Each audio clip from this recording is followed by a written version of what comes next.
Hey everyone, welcome to Reflections, the Wisdom of Edgar Cayce. We're coming to you as always courtesy of our broadcasting partner moretalk.tv. Today on the show we are diving into the archives and we are giving you a presentation from Eula Allen. Eula was a member of Study Group Number 1 and a close friend of Edgar Cayce. Eula initially came to Edgar Cayce for a physical reading in 1941 and she immediately became involved with the A.R.E activities, including the House Committee, Congress, and writing the weekly A.R.E newsletter. She was the author of the Creation Trilogy and a regular speaker on topics including reincarnation, creation, meditation, and Atlantis. She was a guiding light, drawing many young people to the A.R.E as well. The lecture we will be enjoying today is on the topic of creation and man's entry into matter. I hope everyone enjoys our presentation from the archives today from Eula Allen. All matter is subject to our will. And it's why it says that we are of the universe and the stars will obey us instead of us obey the stars. Now there's a reading that says that. And you'll find it in one of the trilogy, that the stars obey you. This is why you get the sunspots. And this is what upsets our weather. This is what upsets the radio, the television, all of these things, is what we do about entering into matter. Now let's go down here and let's see when we started entering into matter and what happened. Now you remember that one that came in and said, well, I'm going to make a hell of it? All right, now that is the symbol of one that said, I'm going to make a hell of this thing. That is the symbol of what the sons of God did. They made a hell of it, or the sons of men. Now, we got two streams going here. One is the sons of men, and one's the sons of God. Now, the sons of God came together, and they reasoned in the elements of what they could use that would make a faster evolution through material. But the sons of men, what we determined later as the sons of men, had already come in too. And they were in here, and then their influence was in the earth. Now let's look here and see. Now this was the heaven. Remember, this was God's. He saw that it was good, and it was a heavenly state of consciousness, and everything was fine with him. From the following, does it mean that minerals, vegetation, and animals evolved into supreme degrees of vegetation and animals? And then the answer was, and that is 900-340. And the answer, you have reincarnation, you have evolution, you have the mineral kingdom, you have the plant kingdom, and the animal kingdom, each developing toward its own source. Yet all belong and become one in that force, as each develops itself to become one with the creative energy and one with God. Each, as the geological survey shows, held its sway in the earth and passes from one to another. Yet man is given that necessary to lord it over all and is the only survivor of that creation. Man is given the ability to be lord over all. Now this means you. This doesn't mean somebody else. This is you. So what do we do about this thing? What do we do about it? All right? Now as the earth was made ready and the dry land was divided from the waters, now the waters, you know, God divided the waters from the waters. Remember, we had that yesterday. All right? These waters, the waters carry the spiritual forces, and spirit is God, so it carries the life force, the God force. So these that came in and decided to make a hell of it, or whether they decided to or not, they did, they went off on their own tangent. And so that is one side of the water that was divided. Then the sons of God took another turn. But the sons of God did not come in at the same time until it got confusion. It got in, and darkness was upon the face of the deep. See? Ignorance. The deep then had moved down from the spiritual into the mental that was around the earth. And so there was ignorance going on around the earth in that they were creating for their own selfishness. See? Now, do you see the difference between the sons of God and the sons of what we later call the sons of men? Any questions here? Because this is kind of sticky thing. Yeah, it's sticky. Yeah. I don't get it. Well, I can understand why you don't get it.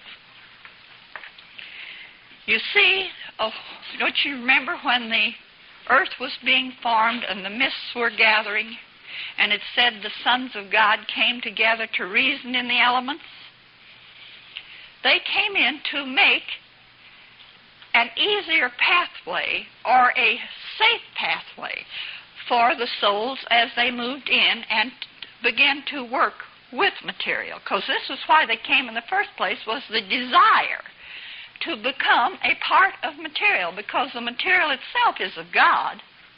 See? So they made an easy way. But then, when the other souls had decided that they wanted to do it exactly as they wanted it, they came in and started manufacturing things of their image that they wanted to do. Well, there was laws established then because they were gods themselves, too. But they did it in self, for self, see, and it became a selfish thing. And so these laws that they established, we call it, well, that's of the world, see, or of the devil, or of Satan. But they're laws that rule that, see, because they're gods too. And so then we would say that we'll later see why they became, we call them sons of men. But there was two streams then. The waters were divided from the waters. In other words, the water is a symbol of carrying this life force. Look, you are conceived in water. You're carried in water through 9 months of gestation. When you're born, you're ushered in on a gush of water. You can live a long, long time without food, but you can't live very long without water. All right? And you have this water in you, which is the lymphatic system, which is still the sewer system of the body. We'll get to that a little later. You are of water, and this carries the life force within you. The blood has water. You're about 84% water in your body. All right, you're baptized in water, the symbol of the cleansing. You see? So here, this water is the symbol of carrying the spiritual or the life force. So then you have one stream of life force moving in the creative, God-creative direction, and one moving in the Luciferan or the devil. See? Because of the frame of mind that the different souls were using. Is there any conflict now on how? Do you understand it now? Anybody else? Because this is the crux of the whole thing, where this starts out. I mean, it's the start of two courses of evolution in the earth. Yes? Could you go over this again, how the devil and the water is related? Well, you see, the water is the symbol of a life force that was being used by souls that were not interested in God's creation. They were interested in what they were doing. See? And the water is the symbol of that carrying that creative force. You understand? There's two. Water is the symbol of it, and it does carry spiritual force, because you have to have it to live. How do you think, if it wasn't a spiritual force, how do you think, what good would it do you? It's like the air you breathe. That's God. It carries the life force. How would you live without it? Yeah. I'm a little confused as to the exact nature of the sons of God. Were they free will souls? They were free will, but they stayed one with the Father, like the firstborn Son, the Christ.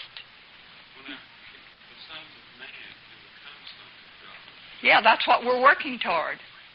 Did the sons of God ever assume the sons Yeah. of man's nature? They fell too. Didn't Adam fall? He was a son of God. Yeah. We all succumb to that satanic creation that was going through of self. See? Well, I can see where you have to have air to breathe and water to drink. But Well, that's God. I'm failing to see where that is God. How do you know what it is? Well, what keeps you alive? You can't live without it. Well, how do you know it's God? Nobody knows Well- what it really is. Well, all you can know of God is that here it is, and you look around you, and you know something's happened. Don't you? You know something has to be somewhere, so you call it You're spirit. jumping too much at a conclusion. Huh? No, you're right, there is something happening, but how What do you know causes it's it? God? It might be some other force that you're not... It is some other force if you misuse it. Well, what force is it? One is the Luciferan force, and the other is the creative. One of them leads you to the place where, all right, now let's see. If we get in the car and we start down the road and we don't control that car, what happens? You bang up into something, don't you? All right, you get in the car. Well, what is that destructive force? It's not a creative force. You get in that car and you control that force and operate with the laws that control that material, and you get where you're going. But if you get in there and you don't control it, and you let it control you, well, you run into a brick wall. So here, this is just the symbol of two forces moving. Now, all we can ever know of God is what we see and what makes us live. That's all we can know, because He's infinite. He is not a man. He can be a man. But it is a creative force. And what else can you do? That's all you can see. That's all you're aware of. And it can move in any direction. If you direct it rightly, it becomes creative. But if you direct it in the wrong way, then you say, well, you got to meet your karma. See? So when our physical body is not well, and this is not flowing through us in the proper manner, you don't eat properly in order to balance this body, or you don't drink water properly, or if you drink something that like alcohol, it upsets this body, well, then you're under another force. See? See the difference between the creative and the non-creative? This is the whole thing. And water is just a symbol of carrying it. It's the symbol of carrying spiritual or life force. You have to have food, don't you? Where does the food come from? It has to grow out of the ground. What made the ground? All right, you go on clear back. What made it? Creative force is all we can ever know. And this we call God. The readings call it electrical force, is the life force. The reading right here. And we view it and we call it life. The readings calls it electrical force. Does that help you? Some. I think you think this. You have to think this thing through. I agree with you. This is a sticky business, and it's hard to grasp. We have this. We teach this class. If you ask these people, ask Susan. We went on 2 years, haven't we, Susan? Every week for 2 years. Finally, it began to tick, and we began to know what we're talking about. Isn't that so? It's something you have to think through, and you take these symbols to do it. Yeah. Isn't the creative force spirit or second creative principle? Well, that's right. Yeah. Well, it seems to me like it's more like not actually God, but the second creative principle, the sun. Or it's that moving force. It's that thing that causes things to happen. Spirit, yes. That's all we can say is spirit. What is spirit? It's God in action. And God is infinite as far as that word God kind of throws everyone, because he could be a man, but he isn't. He could be a man, but he isn't.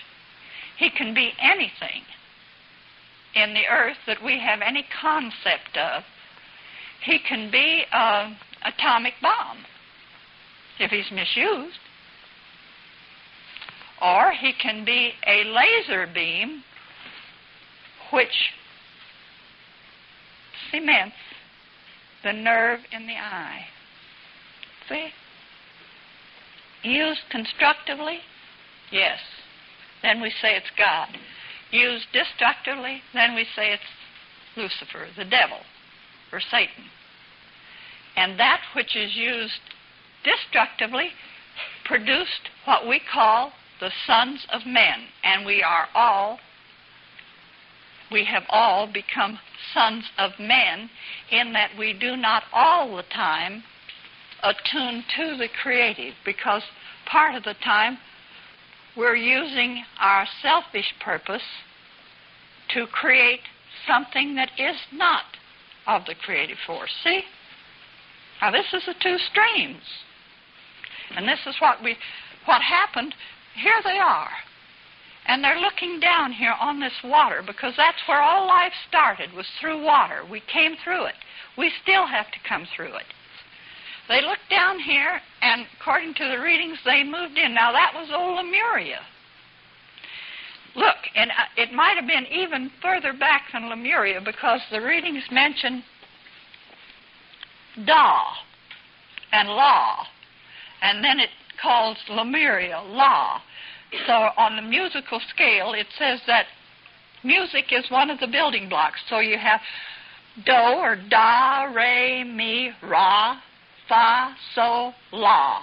Clear up there. So there was 5, and there's where you got your 5 senses. Through all these others was built the sensing of the physical earth. So Lemuria was where all of this sons of God and sons of men moved into. Yeah. It was the beginning of the 5 senses which developed the 5 nations. Was this all within what we conceive of as It was within our consciousness. There's where our consciousness of matter was developed. And we call it senses. See?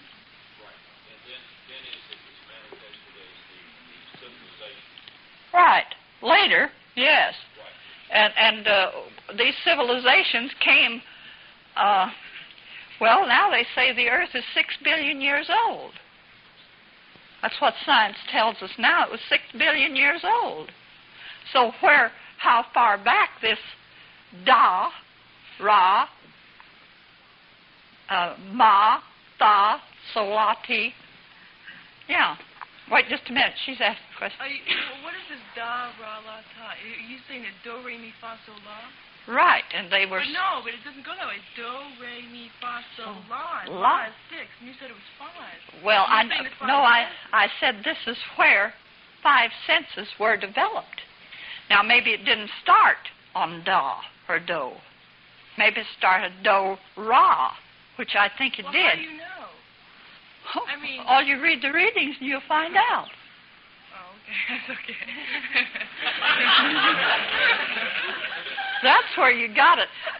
This is not I'm just telling you what I see in the readings. I'm just telling you what I have found. And it speaks of Da, Ra. Now, Ra, as you remember, was the sun god. All right?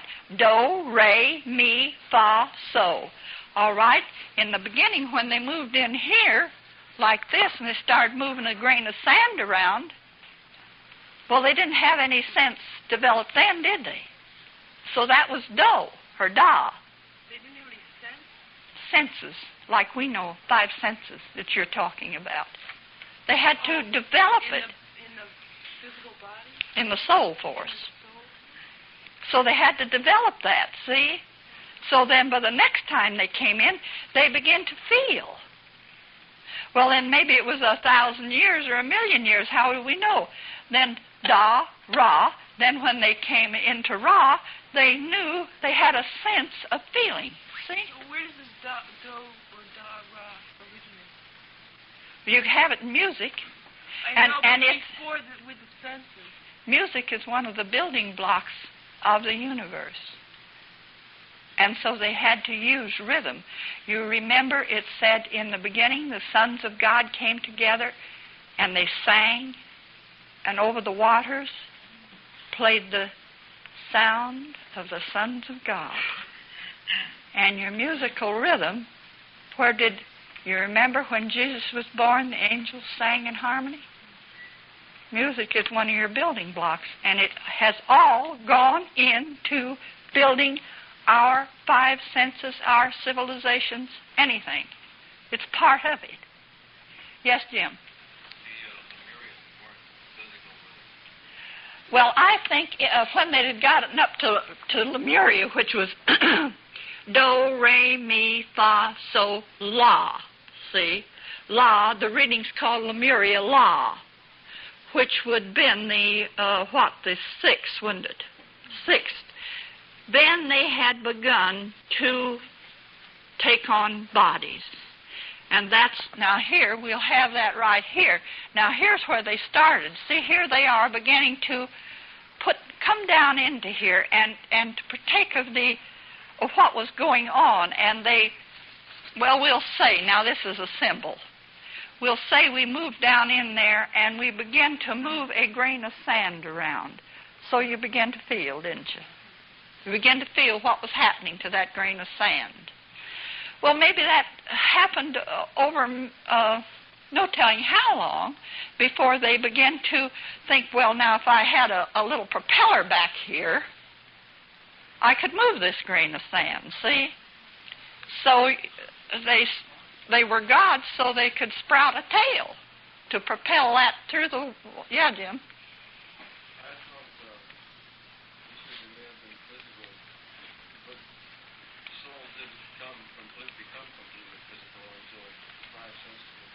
Well, it didn't.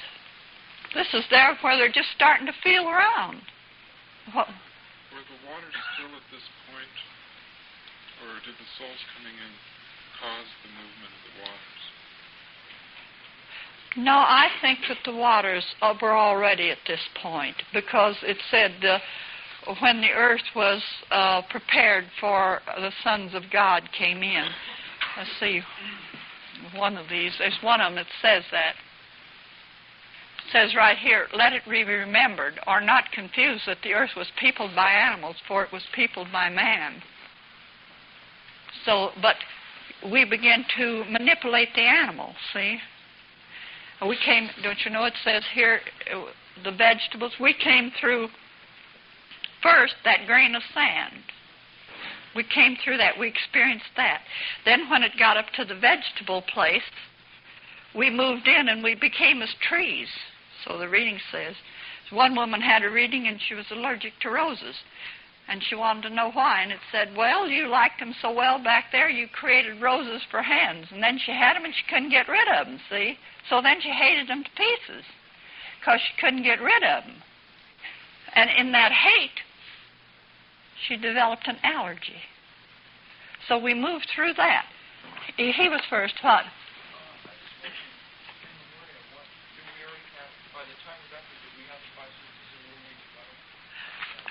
What did you... I can't hear you.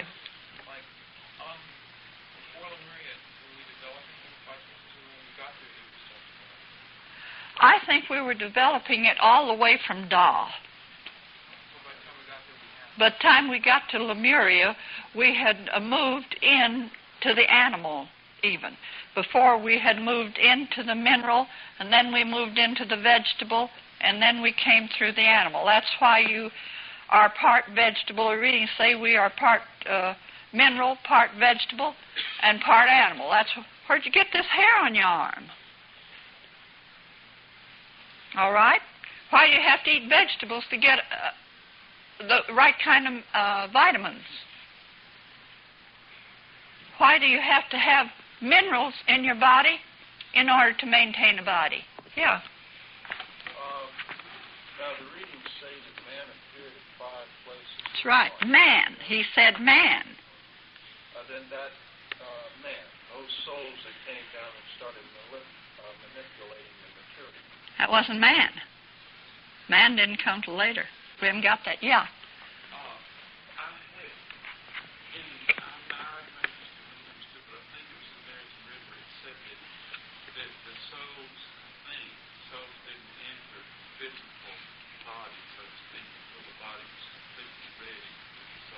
That's right.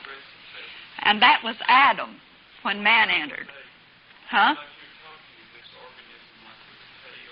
You're not up to this yet. There's probably millions of years that come before you got to be man. Well, how? Was the soul related to this little organism? It moved in through it and partook of it and experienced it and developed a sense of feeling, developed a sense of smell, Yeah. This is all when the soul was getting trapped in. That's right. This is when... Right. And this is where the sense of materiality was formed. See? Now, what was yours? I know the questions are important, but I have the feeling everyone has all these questions. Yeah. Asking them or jumping from one thing Yes. to another. I would like for us to listen a while so that you can put it in some order like we're doing. If we could, and wait to ask questions maybe because You'll find out. I'm very lost. Well, sure, because each one has a question. But I think, now, like with the question you just asked, now you jumped up probably 2 million years. Well, I didn't understand the relationship of the soul to this elementary organism. All right, they were moving into material, weren't they? Yes, ma'am. What was it like removed from the organism and kind of directing it? The organism was not there yet. They created the organism out of the grain of sand. This is how they moved through. But then God came along and He created images for the animals that would move along a perfect. And there was a reason for that, but we'll not go into that because that would really get you messed up. Till you get further along, till you understand more about it.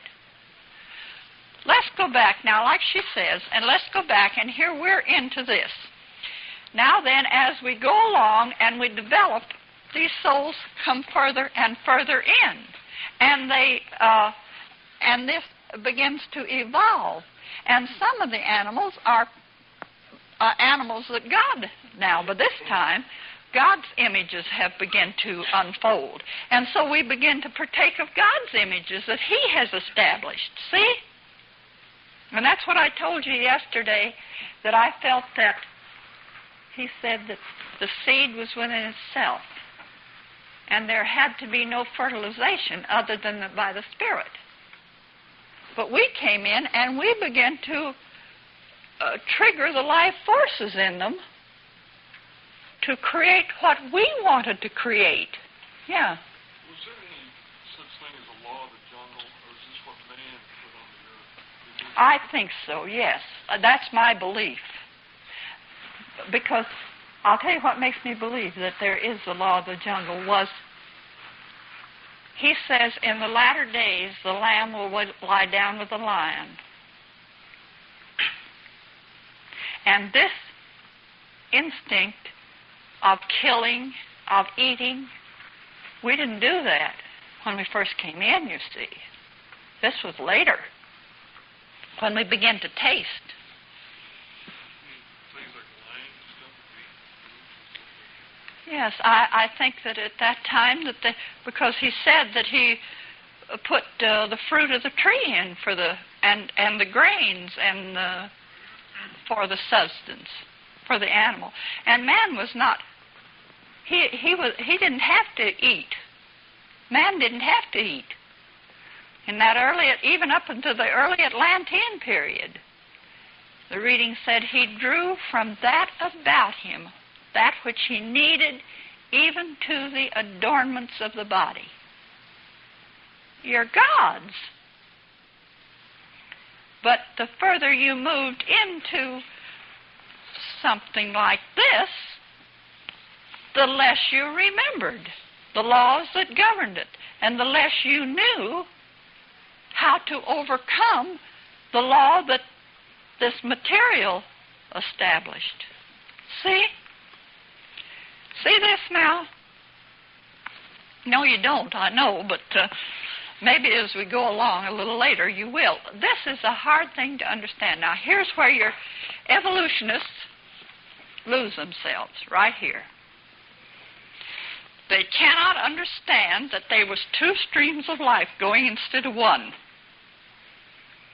And one was the God force moving, and the other one was the soul forces of that which we determine man. And this is what made the difference. And then later, as this soul force that we were experimenting with became overpowering, ignorance. We didn't know then. We didn't remember how to overcome and to become one again with that divine, creative force, whether you call it God or what. The readings call it creative force or electricity. You read here what it says. I'm getting ahead of myself, but just so you'll understand.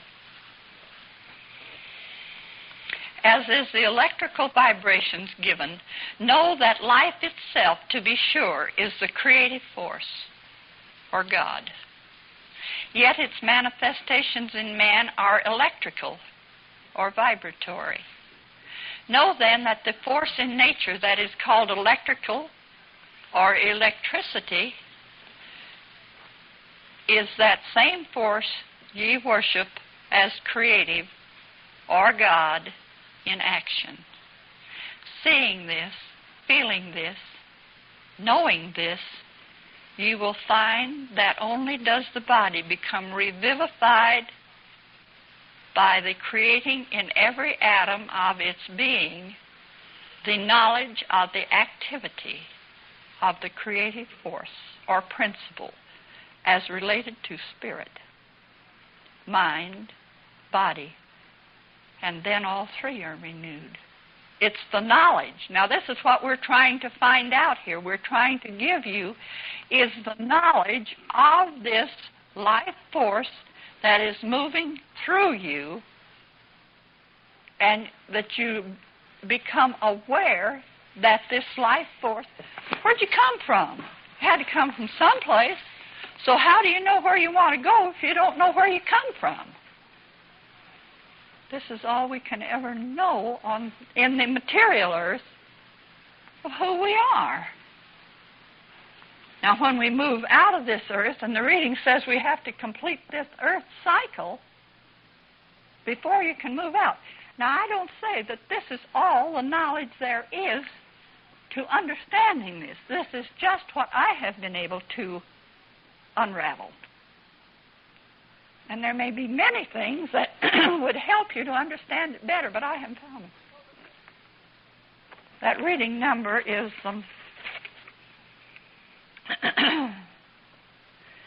1299-1. So you see now where we are, and these senses, let's go back to them. And as they moved along, and they moved in and moved down and partook of the animal life that was developing in the earth under the supervision of the creative force, we became aware of that which made the life force of the animal, which was on a lower rate of vibration than man is, see? On a lower rate of vibration than man. And that's what reduced them down. This is what made them forget what they are, and this is what you call ignorance, and you didn't know anymore. Get up and stretch. You're getting too tight and too tense here.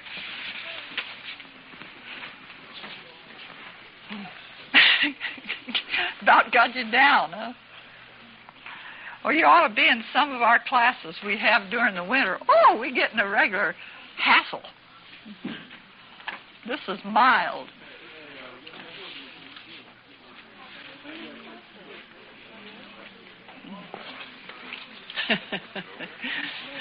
You haven't been here before, have you? Oh, I'm glad to know you. This must be quite confusing to you when you haven't heard any of it before, huh? Well, yes. I'm sure it would be. How are you? Fine. Good. Huh? I'm happy to be here. Glad to have you, too.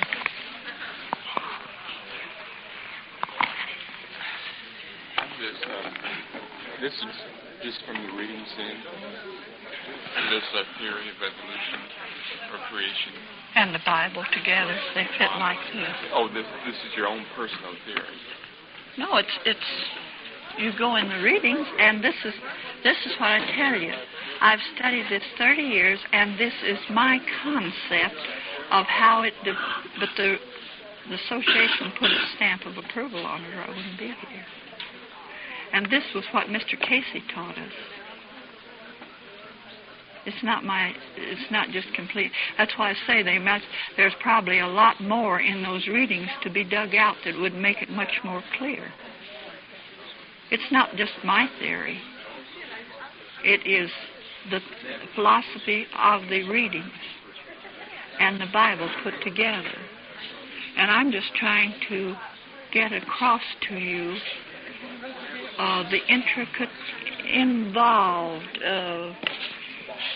how life moved through about 6 billion years of creativity. According to, well, in the Bible too, yes. What else is there? Well, it's a theory. It's not. What can you prove? A fact can be a fact this minute, and this creative force can move in and nobody knows what happened millions of years ago. Well, you have theory of evolution, theory. It's not theory.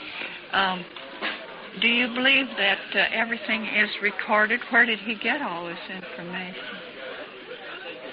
I don't know. Well, you don't know the readings then, because everything, the Bible will tell you that every you can't take the Bible as absolute truth either.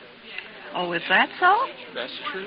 Oh, well, not to me. Things in the Bible that contradict. Well, yeah. For your own personal feelings. All right. Let me show you why it contradicts. I explained that to you. Were you in the first day here? Yes. Do you remember why I told you why it contradicted? There's 3 levels of consciousness. One is the level of material. The other one is the mental level. And the next one is the spiritual level. So it operates on 3 different levels all the time.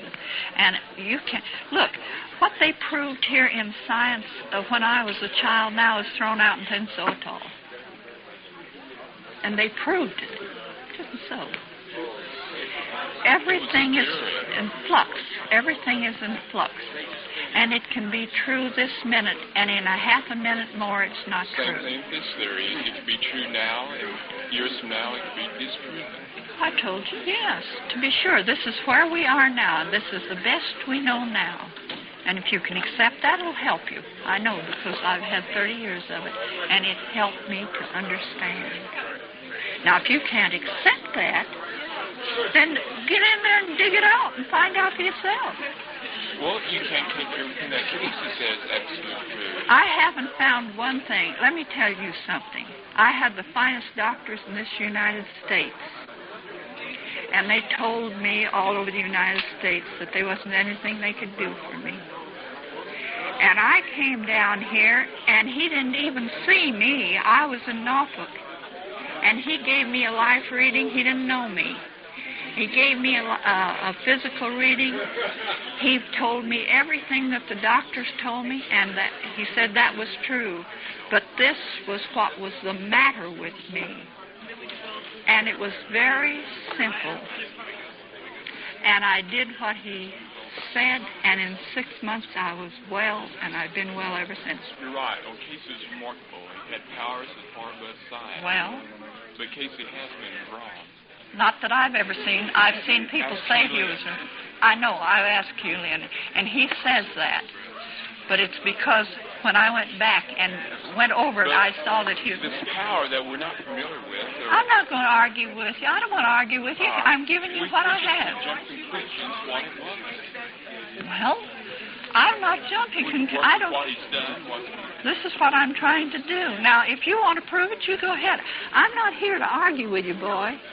I'm here to give you what we have.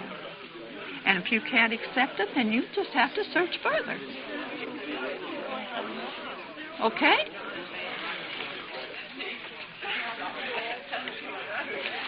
So, now, I'm not here to argue with you or to bring you confusion. I'm here to give you what I have found to be good and what has answered to me. And if it doesn't answer to you, then I suggest that you look farther.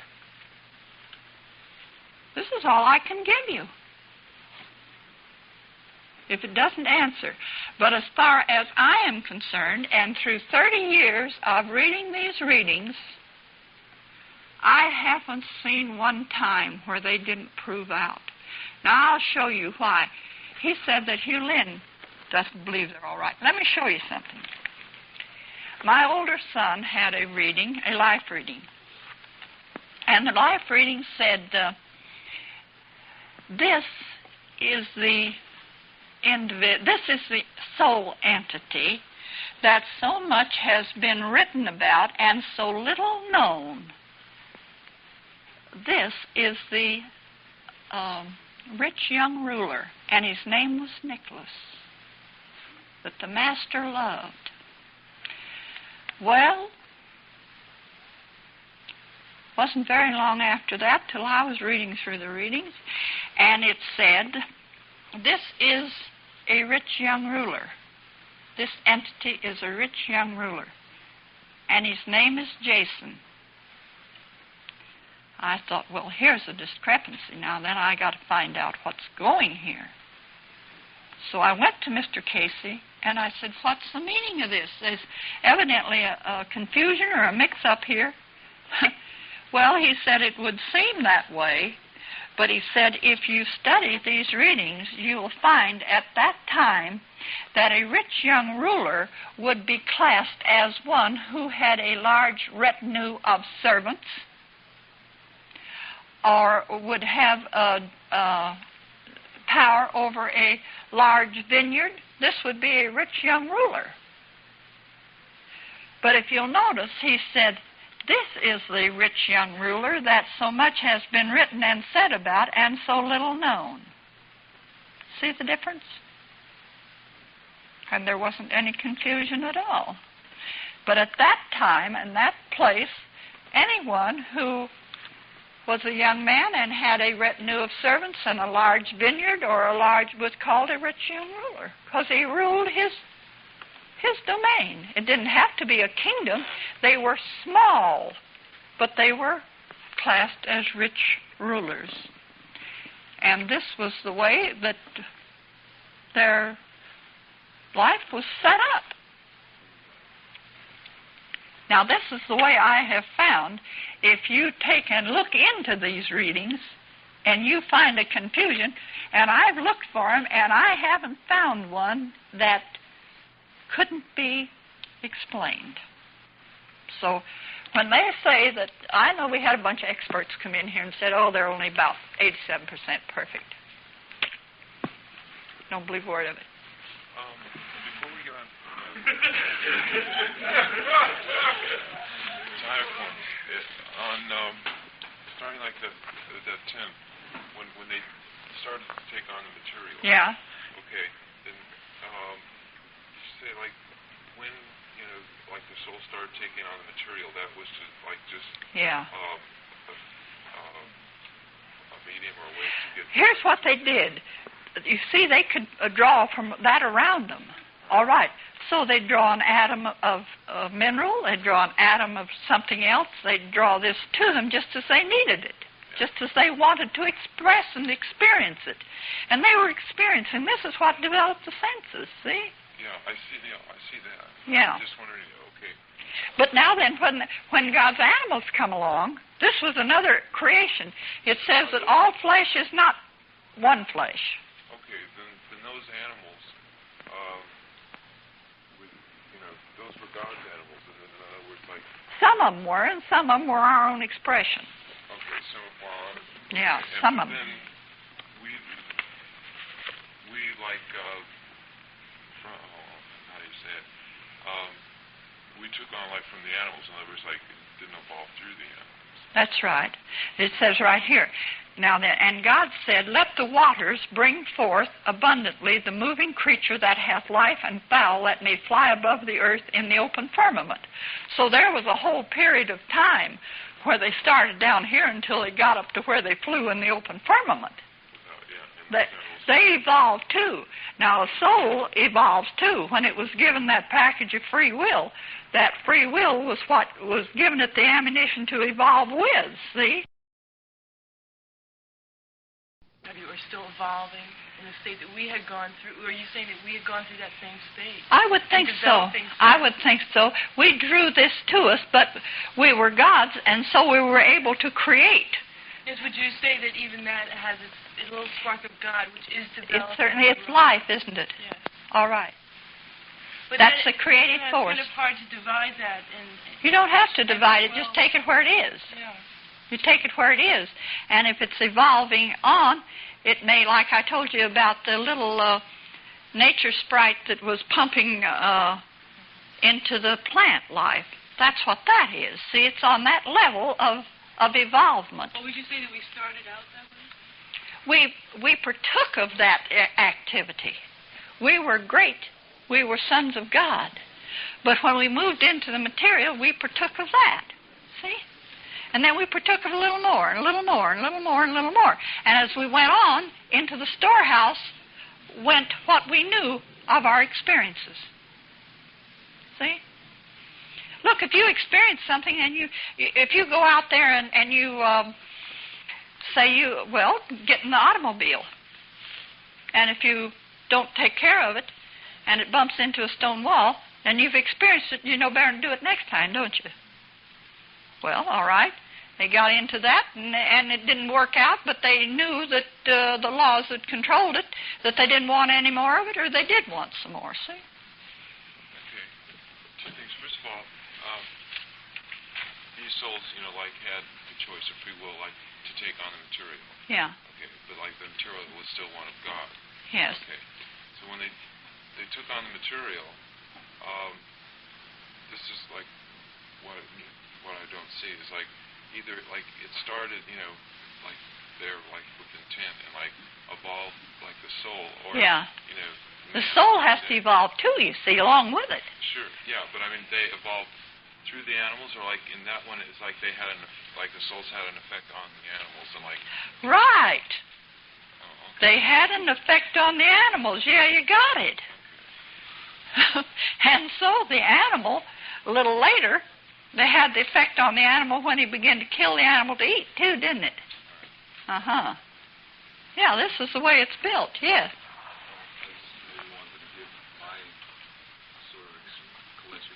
Yeah.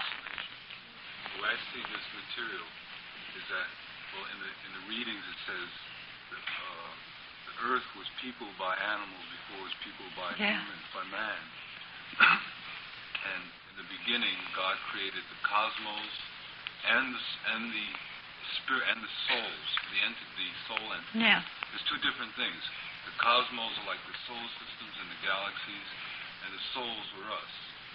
And then, if we never came here, the earth would still evolve on an animal level. The animals would go through different stages and do their thing, and whatever it is that they're going to do. But we came flying, through space or whatever. Yeah. And we saw this place, and we decided, well, it's here, let's experience it. That's right. We came down, and some of us who were just all the time experiencing just came in and started doing whatever we wanted to do right away. Right. We just started, we got into the animals, and we got into the plants, Yeah. we got into this, we got into that. And it was just, what happened was when we did that, we disrupted the evolution of this planet. We disrupted the system that was already here. And then the Christ consciousness, or that the souls that were following through God's will, saw that there was disruption here, saw that some souls were entangled, or saw that it was messed up. So they got together and they created a way to go through this experience in a organized, ordered way. Okay, you want to go through the earth, then let's do it so that we don't get, so we don't mess up the system, and we just do it. You should be a teacher. Yeah, he's exactly right. He's got it. He's exactly right. But now then, if you go to breaking it down and see why it's like that, this is where you are now. You're breaking it down to see why you're like that. And so this is what's causing all of the confusion, is when you start breaking it down to see what happened where. Yes? So do animals have souls? No, they do not. What's their plan? They're evolving toward that which God had imaged for them. Yeah. It says to their source, evolving toward their source. Whatever their source is, we don't know. So they start out as amoebas and go on up to... Yeah. We don't know. When these souls came down, got into this animal experience, they lowered their vibrations down, right? That's right. And That's it's right. easier to Lower it than it is to lift it. And once I they get- got into this, They got entangled and couldn't get out. they got interested in this so much, Right. and being able to manipulate all this material That's like right. gold, they completely forgot about it. That's and were right. not able to. And so they lowered their rate of electrical vibration to the point. Yeah. Yes. We'll get into it a little later. Yes, we do. Way back here. Yeah.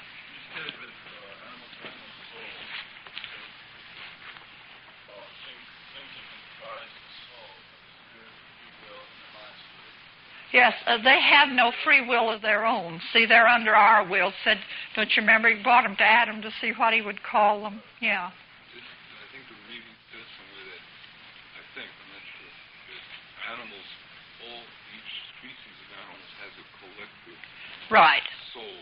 Right over them. They call them group souls. Yeah. Yeah. So when first descended in materiality, the souls were actually in animals and things, but They pushed into that, yeah. They pushed into matter. right. In all levels of matter, whatever it was, whether it was animal, vegetable, or mineral. And this has since changed. Yes, So because there are no longer any souls involved with anything other than human beings. I think there's a lot of souls involved in a lot of things. Like what? Well, aren't you involved? Now, look, I want to show you what I mean. In an animal, we have two cats. I'm going to write a book about these cats. One of these cats, I'm sure, was at one time was an Egyptian cat. He looks like him. And boy, he says, don't touch me, I am it. And the other one, they're brothers, full brothers. I had their mother. And the other one is a gentle, loving, trusting cat. And if I want him to do anything, I can get it across to him, and I say, all right, now, Indian, so-and-so, now you're not to touch that bird. Now you leave that bird alone. That's not for you to eat. I'll feed you. So Indian doesn't ever bother the bird. But Tomcat, every once in a while, It's getting across to him. He's 16 years old, and it's finally getting across to him that he don't supposed to bother the bird. Because why? Here was an animal, I think at one time, you know, in Egypt they worshipped the cats. They had these cats that they worshipped. This animal partook of that, and he made himself untouchable. When he was born, he was 2 minutes old, and Pinky was going to have another kitten, and I started to move him over so he wouldn't get smashed, and he said, and he was 2 minutes old. So you say they take on that which they have developed. They're not a soul, but there's a consciousness. Well, this is the question that I'm asking. I can Yeah. understand all kinds of animal consciousnesses. Yeah. Sort of thing. But the But soul are is there not. any souls in anything other than indigenous I imagine there are. I don't know that, but I feel there are. Yes, I feel that they are, but they do not incarnate from one to another. They put their influence in, just like I'm influencing these cats. See, because the soul moved into that animal and then out into another animal. That'd be transmigration, and I'm not so sure transmigration doesn't take place. But they do not incarnate that way. They can't. You see, God moved that over. That's what the flood, the baptism of the earth, removed that possibility. You can't incarnate through an animal. That has to come through sex, and the flood washed that possibility away. Yeah. These animals, they're more or less, they're entities or spirits, but they don't have free will, sort of like a lower form of angel. I would say so, yes. Of course, now man influences them greatly. See, like I'm influencing these cats. We influence the angels, though. Yes, we do. And, Yes. The group soul over these animals could possibly be an angel force. Right, right. Which we disrupted. It's a nature force, which is an angel force. All right, what's the winds? They carry angel forces, too. The winds, the sylphs, they carry angel forces. They're elementals. We call them elementals. They're forces, yeah. When you influence this cat or someone influences an animal, you take on responsibility for that. Yes, you do. Yes, you do. And the reading says they'll follow you from one incarnation to another. Yeah, I'm sure. We had our time is past here. We had a dog that I was sure was a horse that I had one time, because she acted exactly like her. Well, this has been wonderful, and I've enjoyed it, and I hope you have too. And we'll see you tomorrow day. Huh? You have question periods till 1:45, so they can keep asking questions. Oh, that's right. It's only 1:15. We have a half an hour yet. That's fine. Mm-hmm. I thought we was all wound up here. Yeah.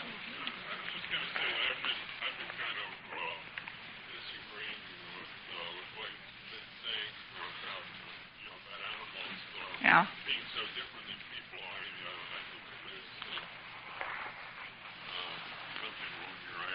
It seems to me that in a way this is what you start out with, because you couldn't just all at once, I don't think, become a person, to be able to run a whole body like this. I think it takes an awful lot of experience. You haven't gotten to the point yet. We'll jump up to that. I guess we better jump up there right now, being you brought that up. You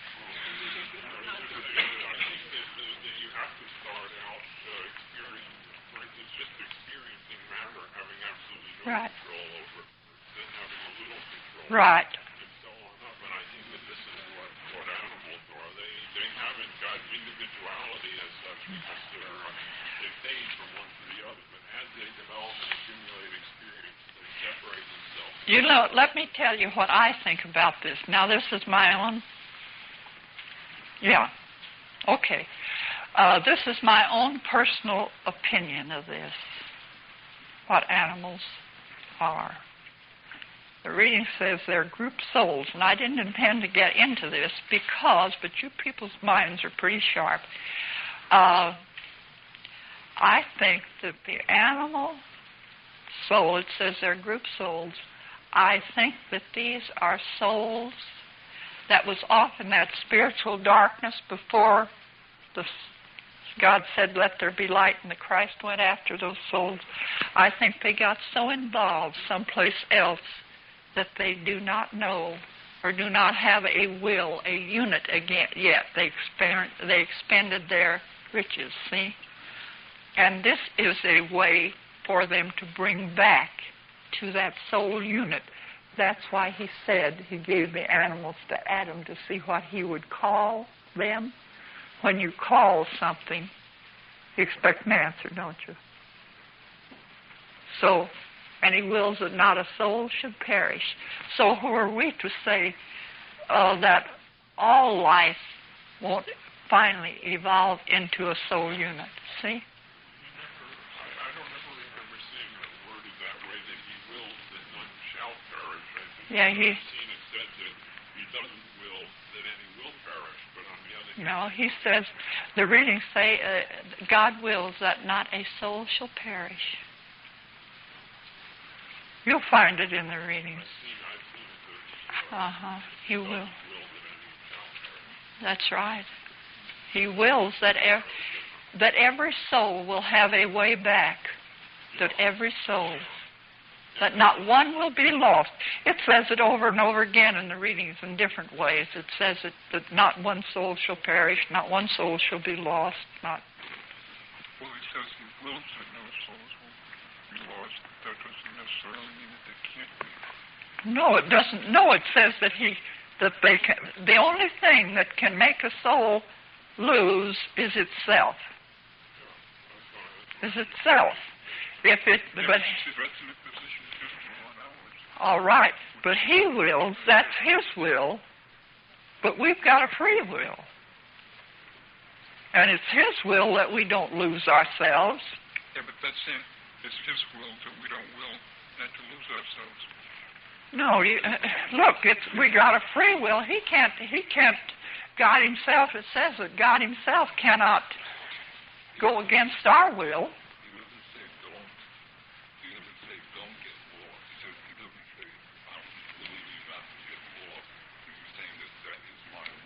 That's right. You know, if you understand his will. No, he says that he wills. That's the way he feels about it. If I had my will, God says, I would will that not a soul should perish. But being you've got a free will, I can't do anything about it. And that's the only way you can get lost. I heard Mr. Cayce explain it this way. We had quite a siege on this in our Bible class. He said, the only way, he said, I know to explain it is that we're like a drop of water. And this soul, this drop of water has everything in it that a soul has. All the potentials, all the creativity of a soul. But if it wills now there's the prodigal son again. If it wills to expend all of its riches, it loses the will to be one with the creative force, and it's like a drop of water is an individual drop of water. But if it goes back to the ocean, it's part of the same. All right, when the soul wills to do exactly as it wants to do, it just loses its individuality and goes back to the whole. Does that explain it better? You see what that means. So now then, let's get back here to this animal business that's got us all bound up. As they moved in, they began to create the kind of animals that they wanted, not according to the pattern that God had created, and that's where all the monstrosities came in. All these monstrosities, and that's why you find up there in the Arctic, you find these great big dinosaurs and theosaurs and what have you. These were man's creations, as I understand that. And that's why they're not in the earth anymore, because when Noah, the flood that we know of as Noah's flood, was 28,000 years ago, these animals overran the earth till they were about to clear man off of it, because man had created them, and the viciousness that was in them, he created it for his own selfishness. He pitted one against the other. Can you imagine what an earth-shaking thing that would be, to have two of those tremendous things come together in conflict? Well, the sexual forces were generated into them till they were tremendous in force, in sex. This is when God said he was sorry he made man. And this is when the sons of God decided to move in. And that's when the soul who was Emilius at that time later became Jesus. But at that time, the reading says he was as Emilius. And they were many that came in, and this is the quote from that. I don't remember it's in the books, but it said, he looked around him, and he saw that from himself, and not the beasts about him, could be drawn, and was drawn, that which made for the propagation of beings in flesh. And this is when he said, let us make man in our image. Now this was before Adam. When Emilius came in, and it said the second influx of souls came in to stem the tide of destruction. Now, I think that reading is 264-5, I believe. Yes. Not as they were, yes. And they were 10, 12 feet high. But they weren't in perfect bodies like this, but similar. But a lot of them, if you go on those Egyptian readings, you'll find where they had hind legs and tails. There's where your Greek mythology picked that up. And by the way, while we're thinking about that, who was it that perfected the physical body more than the Greeks?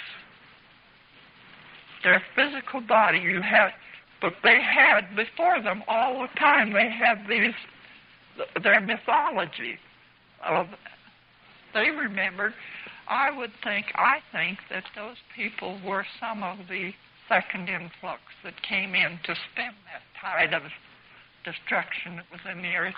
And so they remembered, there was a soul memory, because they had come through those temples of Egypt where they operated on these bodies and where they purified them and took away the glands that projected that type of a body. And they used a knife that, it said, healed as it cut. Well, what's that but our laser beam now? See? Yeah. Well, they said these malformed bodies of the soul, so yes. And they did. That's right. And it says it took 3 incarnations for that soul to evolve out of it. But you see, the animal had this animal nature, or this sex desire for experiencing materiality, had built an extra gland in the body that was promoting excesses of it. And this is what they took out, see? And this was the gland also. There's one reading that says that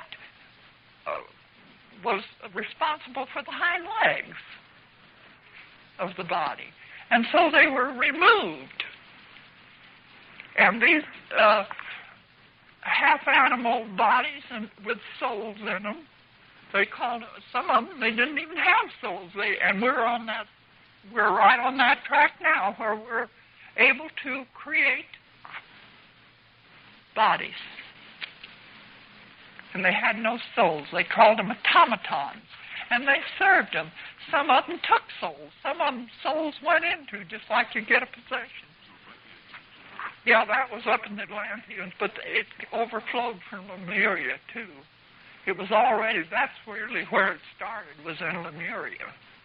And then when the sons of God knew that that continent was going to be destroyed, they overflowed into Atlantis. But Atlantis was already, I believe, as near as I could figure out, that the first destruction of Atlantis was the last destruction of Lemuria. It went down in three different... It was the last destruction of Lemuria. That's the way I see it. Now, I'm not very good at mathematics, but that's the way it looks to me, like that was the first. Yes.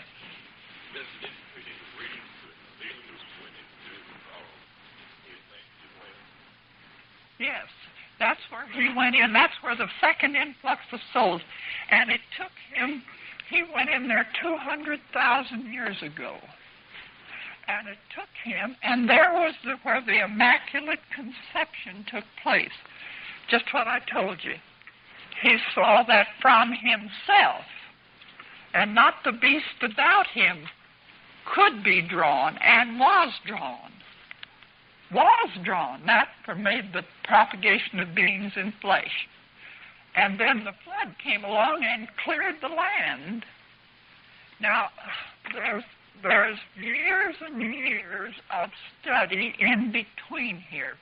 And I can't possibly, in this short time, give you every little detail. I'm just giving you the things that will point the way to you of how this all came about. And this is where your confusion gets in, because there's areas of development that you don't see clearly and plainly. See?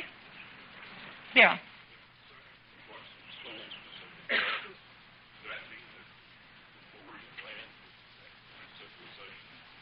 Yes, because it had gotten so involved. It was a high civilization, but the bodies of man and that which they were doing with it was decadent. Yes. Yeah. Well, you see, they got to the place where there was human sacrifice. They worshipped sun instead of God himself. Instead of the real creative force, they just forgot who they were. Mm-hmm.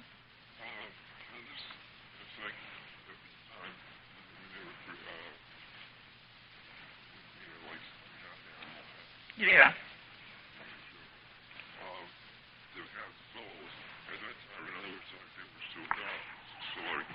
Yes, they were still gods. They still knew who they were. Now, at the time, like with the Atlanteans, like when they created the automaton, they really had forgotten at that time, their godly forces. In other words, so like they created, what was it, the flow. Yeah, they moved into it and they stayed so long that they were entrapped and they couldn't get out. Right, so they created those automatons. And there's why that one Emilius, which later became Jesus, he'd overcome it someplace else, remember? In spirit. And he said, all right, here, Father. Now, this is my words. All right, Father, here am I. Send me. I'll show the way back. And this was the immaculate concept, to build a body without this influence. That's why you see, to build a body that didn't have to have, that was an immaculate concept, that didn't have to partake of the senses which had been developed in the earth. And what is sex but sense? Feeling.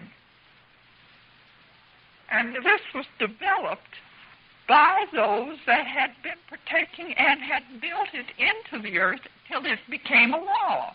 And they were using it through the animal to bring into other souls, bring other souls in, see? Birth channels through the animals, yeah.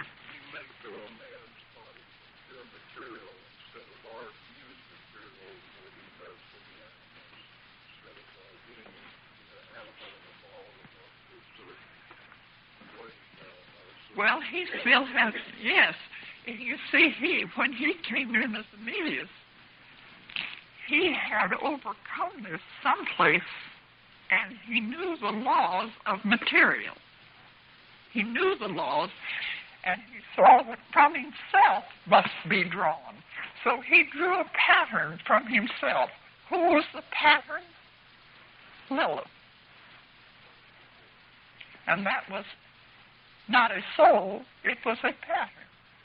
It was a physical pattern. And then, what happened then? How did it become Eve? It said they were twin souls. All right, now let's see what a twin soul is.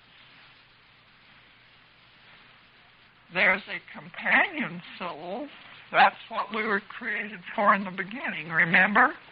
To be companions with God. On a spiritual level, we're a companion soul. Then this companion, it could be the companion soul or it could be another soul. In mind, after they'd been experiencing all of this, would have the same purpose or the same ideal. So what would that be? It'd be twin purposes and twin ideals, wouldn't it? So on the mental plane, we would call it a twin soul. It doesn't have to be, but I think, and I'm quite sure that this happened all the way down, that they were companion souls, and then they got the same purpose and the same ideal, and they moved into the earth, and then you could call them the soulmates. See, when this soul that was a twin soul, and he drew this perfect body from himself, he saw that from himself could be drawn and was, then she took that, see? Now, what made one female and what made one male? He had to divide the soul forces. A soul is both positive and negative in nature. He used the negative electrical vibration to assemble a physical body, because the negative is that which receives, is receptive, and the positive is that which projects and gives. In man, to project birth, it's a projection. The woman receives, and that is the creative force, is the negative force. See, the electrical forces of the body. Now, this is what he used. He used completely the negative force to construct a physical body of Lilith in which the soul, the twin soul, moved in and took and became Eve. And this was the way that Emilius planned to have this happen, that from ourselves would be drawn the companion body, see? And this is what he planned. This was the immaculate concept, and that was established 200,000 years ago, and it was not consummated until he was born of Mary, an immaculate concept. He moved clear in through material, took up the sins of man. He suffered all things like unto man, This is just simply saying that he went through all of the things that we go through. And if you follow his life through and follow his life, the readings, like Joshua, what did he do? Go out and slew the kings. Who were the kings? Forces, weren't they? Yeah, kings, yes, but in the material, yeah.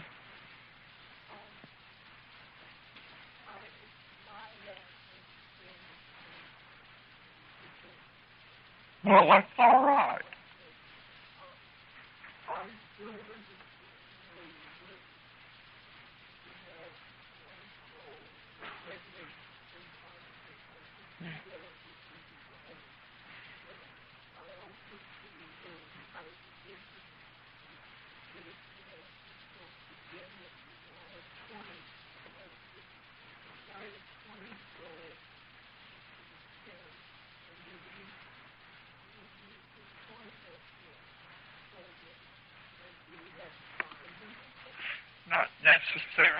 Not necessarily. A soulmate. Look, a companion soul is of the spirit. A twin soul is of the mind. All right? Now, the readings said a soulmate, it can be different than any of those. A soulmate can be, now my husband and I have been married 4 times. In the physical. Nobody could live with me but him. Just nobody. But he understands me and I understand him. Now this would be a meeting of the mind. Mate. See? Mate. Like.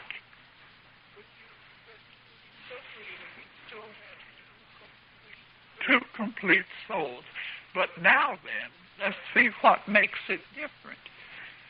The physical body that was completed and that the twin soul took is only an expression of the female or the negative quality.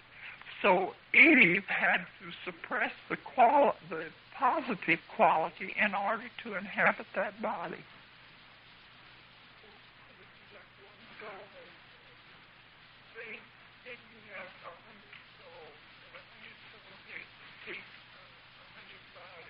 Yes. That's right. Whether they're going to be a man or a woman.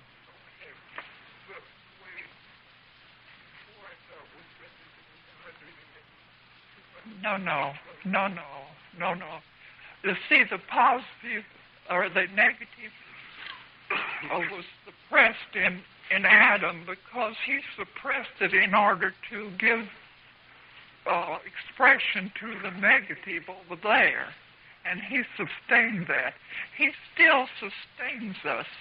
This life force, this breath that we breathe is the sustaining force. See?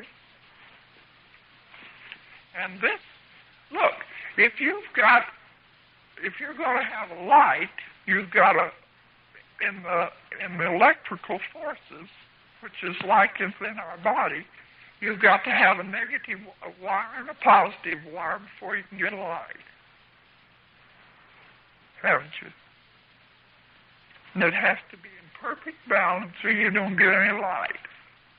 This was the same thing as the Immaculate Conception.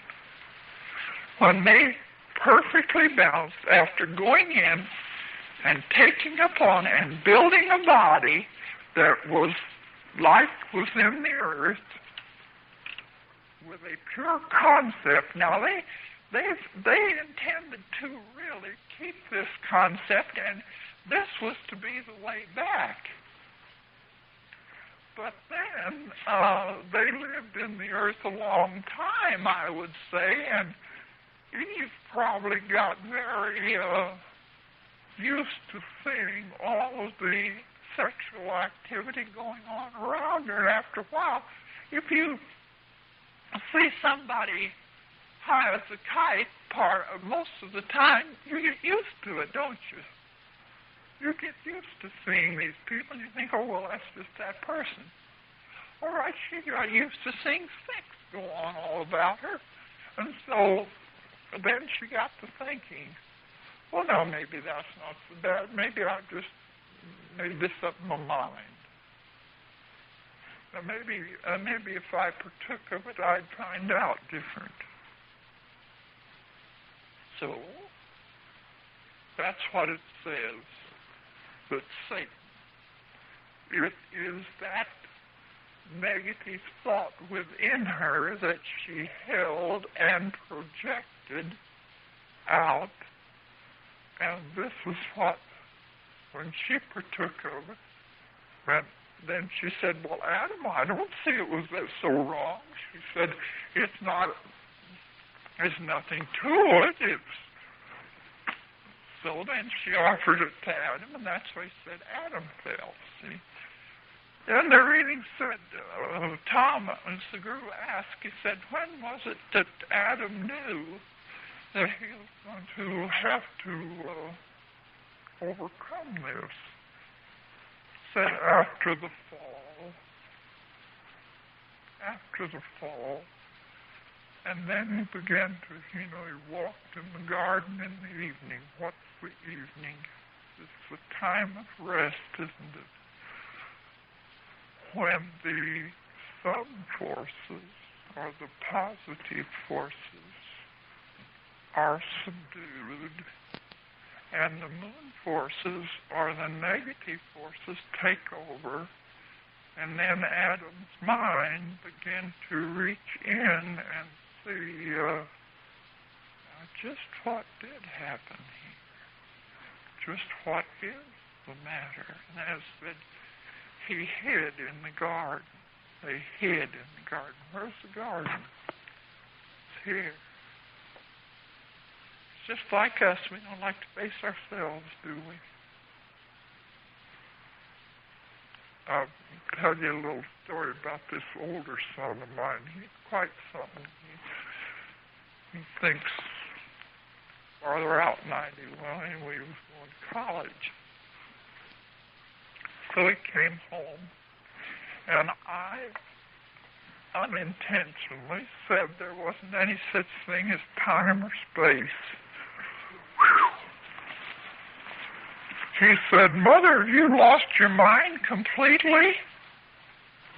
He said, and we got into such a hassle, and he got so mad, and he said, I'm going back west.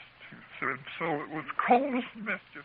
And he walked 3 miles into the bus station because he was mad at me because I said I disputed it with him that there wasn't any such thing as time or space.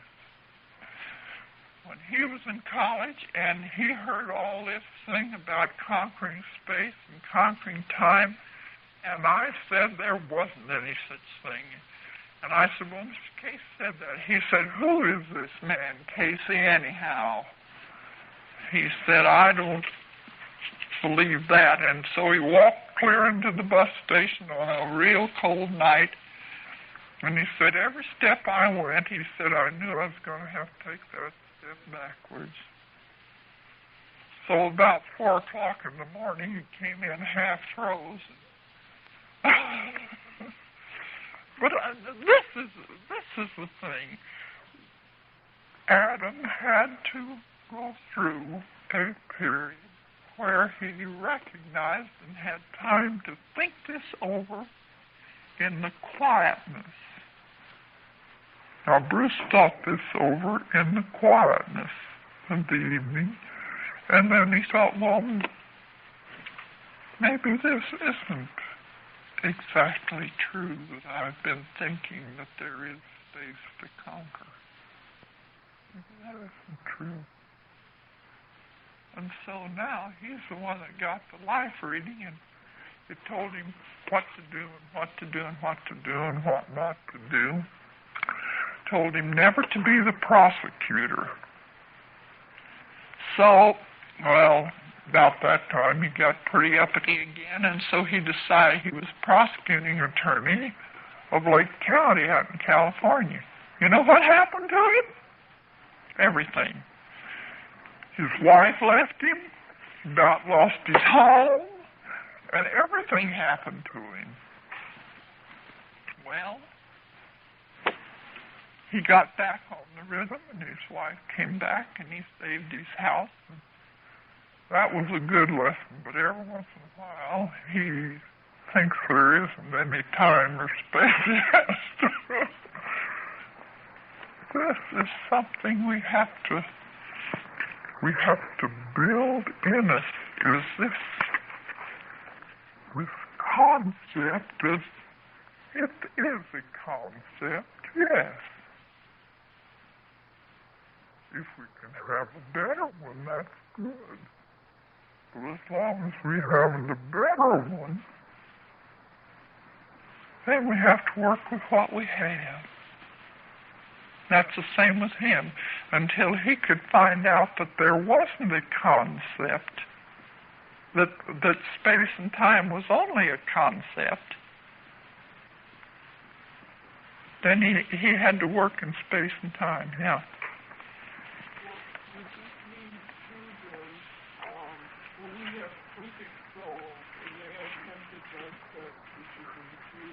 Yeah. Does it mean that in our lives that sexual desire are not necessarily... No, it doesn't. It doesn't mean that either. It doesn't mean that. We're going to get into that and try to iron that out, because this is the then. You know, he told Eve, he said, all right, if you want to go that way, you'll have to bear children in sorrow and in pain. But he put his stamp of approval on it, didn't he? Well, that's the way it is. Okay.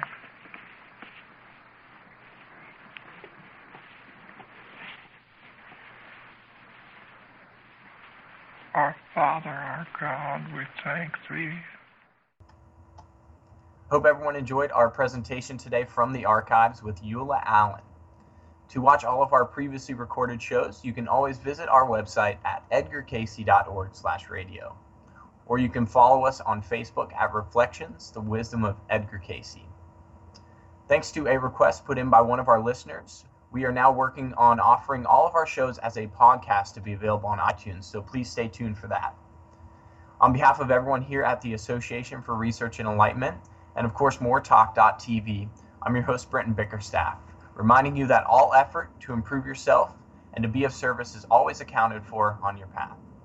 Don't forget to take time out during the day to give yourself credit for all the good you bring to all around you.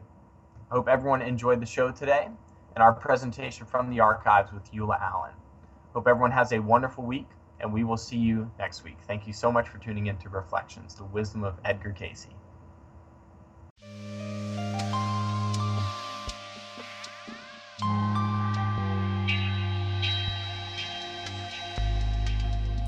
Now it is time for the thought for the day here on Reflections. As always is Dr. Bill Austin.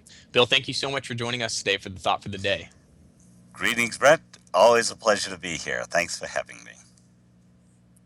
Of course, my pleasure. And if you can go ahead and read the thought for the day for our listeners.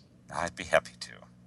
This thought comes from reading 3183-1. The abilities are here to accomplish whatever the entity would choose to set its mind to, so long as the entity trusts not in the might of self, but in His grace, His power, His might. Be mindful ever of that. In your understanding, in your own wisdom, much may be accomplished, but be rather yourself, be the channel through which He, God, the Father, may manifest His power in whatever may be the chosen activity of the entity. This is such a wonderful reading. It really brings us back to who or what, and the Cayce readings talk about this a lot. what are we going to put our trust in?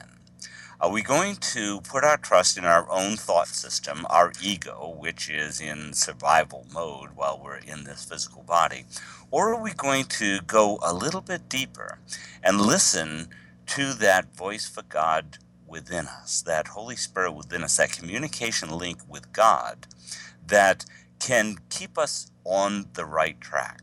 You know, it's that old saying, thy will be done, thy will, not mine, be done in and through me. I feel like we always have to come back to that. I can get so wrapped up on a day-to-day basis and doing the things that I'm doing and thinking that I'm the one that's really doing it. And when I'm pushing to make it happen my way, that's when things usually come to a screeching halt.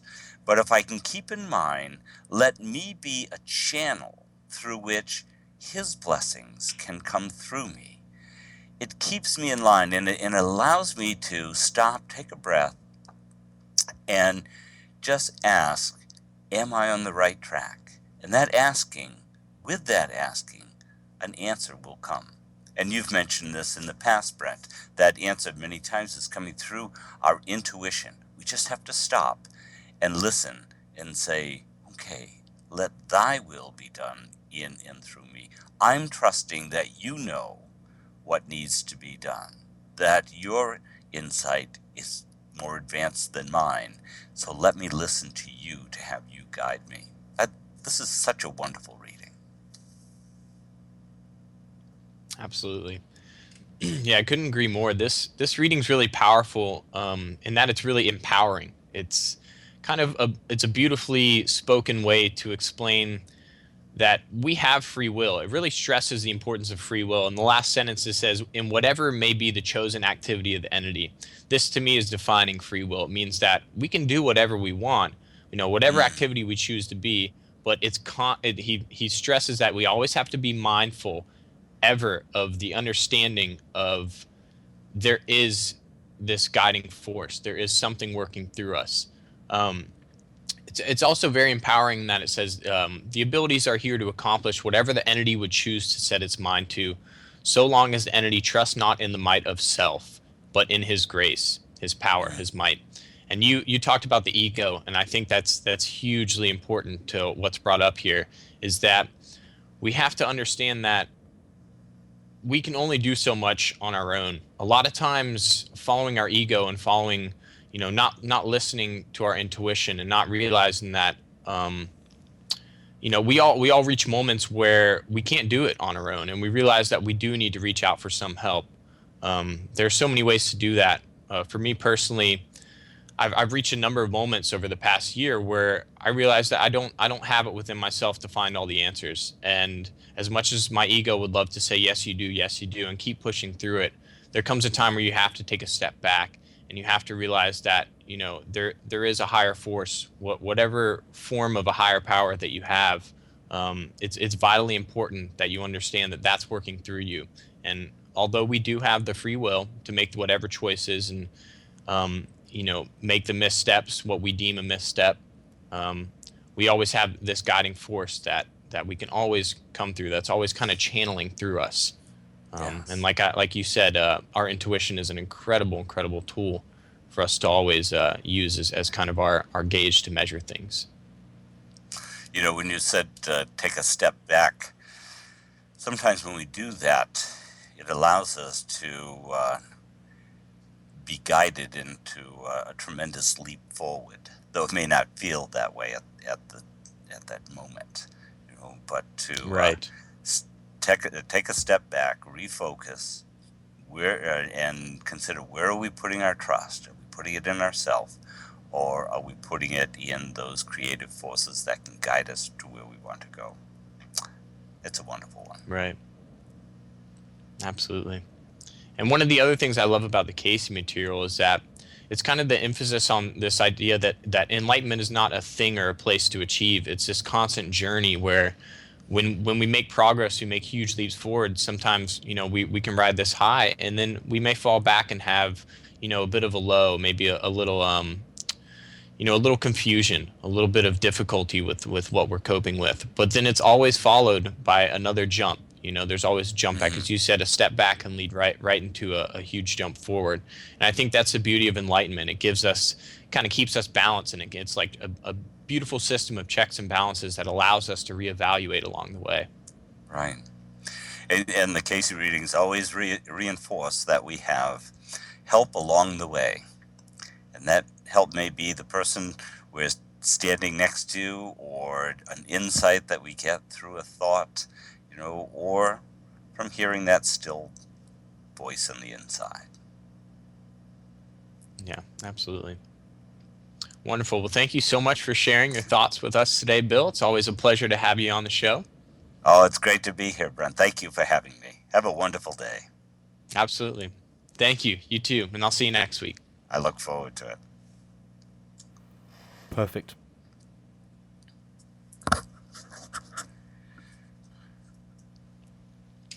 Okay, reset, ready to go. Okay.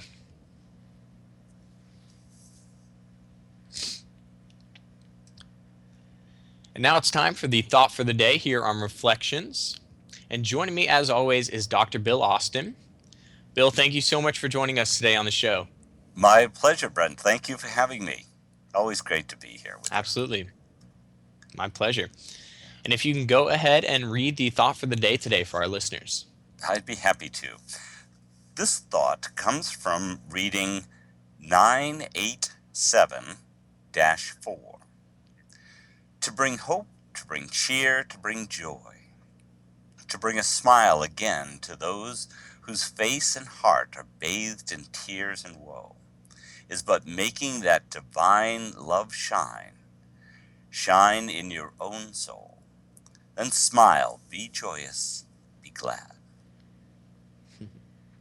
Recently, I had an encounter with a young man who's really struggling. And they weren't visible tears, but you could just feel how he was crying out for help. And in the same instant, pushing any help away.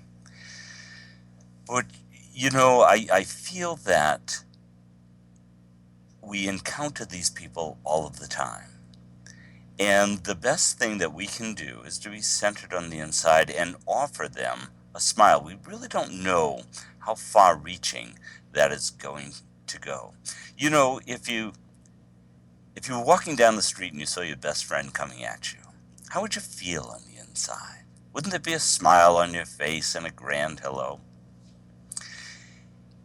And that person walking down the street, coming towards you, no matter who he is potentially your best friend. And the readings talk about that, how, we are our brother's keeper. And who's our brother? The people walking towards us, the one that needs that smile. And we might not know. It's not up to us to determine if they need that smile, what they're going through, but to freely offer that to anyone and everyone. Because that person is our brother. That person is our best friend. That person needs our help. I love those stories where, it's really centered around a stranger, being helped by someone else, and the stranger turns out to be Jesus. I feel that's every encounter that we have with every individual. And our ability to offer them that smile, and more if needed, kind of if they ask for. But just start with that smile. And a good exercise is to walk down the street or in a mall and look at everyone right in the eye and see if they look back at you. It's amazing how when you have a smile to offer them, how many people will look up to look at you. And it's also amazing to see how many people keep their head down and don't want to look at you. But I really feel like the ones that need a smile, their eyes will come up to yours. It's a wonderful exercise. I recommend everyone give it a try. Based on this reading, that let that smile from us be the shining light of God within us, extending out to those we meet. Yeah, absolutely. That's wonderful. And you raised a number of good points on that. One of the ones I want to kind of backtrack to is you said that it's not up to us to determine whether people need help. And I think that is such an essential point. Is many times we like to bring our judgmental mind into it, and we like to say, well, we basically reason our way out of helping people, or reason our way out of showing brotherly love to our fellow human beings. And I think it's vitally essential that we work to not do that, to realize that any opportunity that comes our way for us to be of service, whether it's something as simple as giving a smile to somebody as you pass them by, or if it's something more. For me, recently, I had an opportunity to be of service, and you always have to recognize it as such. And I was in a situation where I was supposed to be somewhere. I wasn't, I didn't have the time, so to say, but I knew it was an opportunity to be of service, and it was absolutely essential that I pick up that opportunity. And I was able to help that person, and then for days after that, I was able to continue to help that person. It was a neighbor of mine who was in need, wasn't able to take care of herself because of some health issues. So I went by every day, a few times a day, to make sure that everything was taken care of. And of course, it changed my schedule, but I recognized it as an opportunity to be of service. And it's absolutely essential that me, as a human being, as a fellow soul in this journey together with all the rest of the souls, it's essential that I step up to that opportunity, because it's a simple thing for me to do, just to take a few minutes out of my day.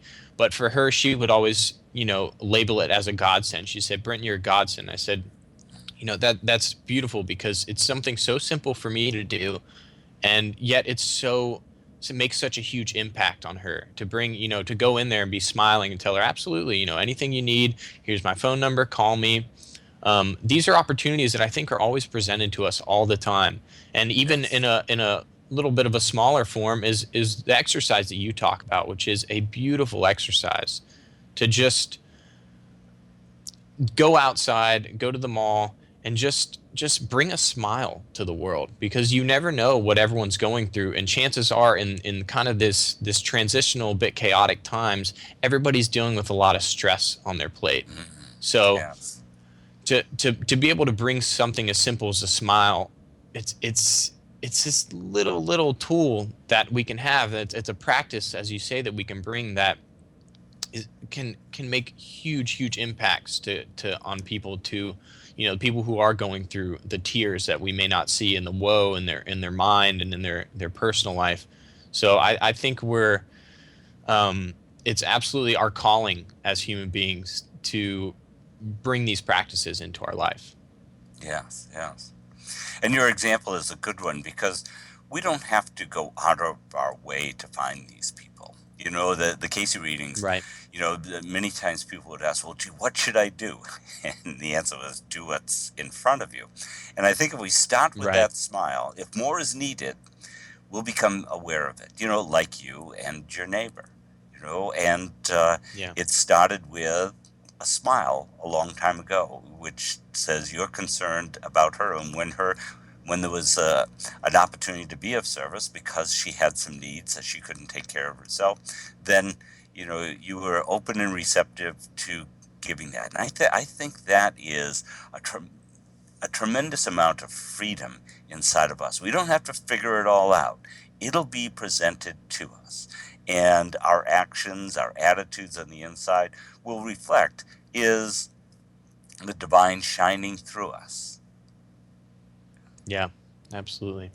And Cayce always raised the point that in being of service to others, that's where we find God. And I can attest to that. I think the more you are of service in your life, the closer you get to God, the more you get to touch this creative force, this beautiful energy that kind of drives us and enlivens us. Yes, and yes. Yeah, I think that's the essential reason why we're here. And I think you raise another great point of start where you are. Everyone is always saying, well, what can I do? Where can I go? Where can I send, my energy and my service? Start where you are. If you have the eyes to see, you'll see the opportunities to be of service everywhere. Right, because it's everywhere. Yes, that's great. Yeah, absolutely. Wonderful. Well, thank you so much for sharing in the thought for the day with me today, Bill. It is always a pleasure to have you on. Oh, it's great to be here. Thank you for inviting me. I appreciate it. Have a great day. Of course. Thank you. You too. Thanks.